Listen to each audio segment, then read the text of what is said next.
Define করবেন। সুখ তো টাকায় কিনা যায় না, শান্তি টাকা দিয়ে হয় না, শান্তি দেওয়ার মালিক কে?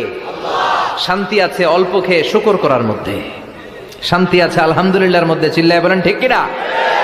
এজন্য অল্প খাবো, অল্প পড়বো, অল্প জামাবো, অল্পের ভেতরে বরকত দিয়েছে কে? দেখেন ধনী ভাইরা খেতে পারে না, কিন্তু রিকশালার কি সমস্যা হয়? রিকশালারা সব খেতে পারে, কুলিওয়ালা, দিন মজুর, এরা একেবারে স্লিম সুঠাম দেহি, মেদহীন পেট, পেটে কোনো মেদ নাই, ভুড়ি নাই। আর কুটিপতিদের মেদ আছে না নাই? এত বড় বড় পেট, ঠিক কিনা?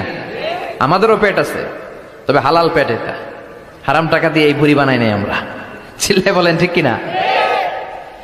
রিকশাওয়ালা, কুলিওয়ালা নিজেও নামাজ পড়ে, বউও নামাজ পড়ে, বাচ্চাটাও নামাজ পড়ে, রিকশা চালায় আর জিকির করে লা ইলাহা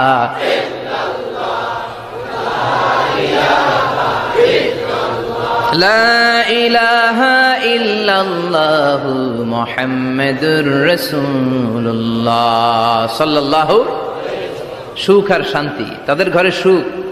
ধনী কুটিপতি ভিআইপি সিআইপিস, এদের রাতে ঘুম নাই, 1 ঘন্টা ঘুমানোর জন্য 4টা ট্যাবলেট খাওয়া লাগে, এরকম আছে না নাই? কিন্তু ঘুমের জন্য যে ট্যাবলেট খাওয়া লাগে রিকশাওয়ালা এটা জানেই না। ওর যেখানে রাইত ওইখানেই, ওর মাথা বিছনায় লাগতে দেরি, ওর ঘুম আসতে দেরি হয়, ওর ঘুমে নাকের ডাকের আওয়াজে ট্রাকের ইঞ্জিনও ফেল। সুবহানাল্লাহ পড়েন। এজন্য অনেক বেশি সম্পদের পাহাড় করা লাগবে, এই চিন্তা যেন আমাদের মাথায় না আসে। চিল্লায় বলেন ঠিক কিনা? এজন্য রব্বুল আলামিন বলেন আলহাকুমুত তাকাসুর হাত্তা যুরতুমুল মাকাবির। বেশি বেশি সম্পদ উপার্জনের আকাঙ্ক্ষা তোমাদেরকে আখিরাত থেকে গাফেল বানিয়েছে। এই গাফলতি কশিন কালেও তোমাদের কমবে না যতক্ষণ না তোমরা কবরে ঢুকবা। হাত্তা যুরতুমুল মাকাবির, মাকবারাতুনের প্লুরাল মাকাবির, যতক্ষণ না কবরে না ঢুকবা, কবরস্থান তোমার আবাসস্থল না হবে, ততক্ষণ পর্যন্ত এই চাই চাই মানসিকতা কমবে। মানুষের স্বভাব হলো আরো চাই, আরো চাই, আরো চাই করে। ফকিরেরা কারা? আল্লাহ গালি দিয়ে বললেন তোরা সব ফকিরনি। তোরা কি?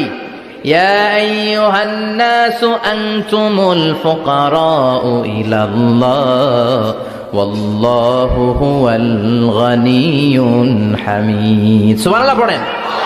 আল্লাহ ডেকে বললেন গোলাম আনতুমুল ফুকারা ইলাল্লাহ, তোমরা সবাই ফকির, ধনী হলো একজন, তিনি কে? আল্লাহ শুধু ধনী, আর মানুষের স্বভাব হচ্ছে আরো চাই, আরো চাই। ওর 2 তলা বিল্ডিং, আমার 3 তলা লাগবে, ওর 2টা গাড়ি আছে, আমার 3টা লাগবে, আছে না নাই? বিশ্বনবী বললেন কিয়ামতের আগ দিয়ে মানুষের মধ্যে আকাঙ্ক্ষায় প্রতিযোগিতা বেড়ে যাবে, প্রতিযোগিতামূলক টেন্ডেন্সি। কার চেয়ে কে বড় হতে পারে, কার চেয়ে কে বেশি টাকা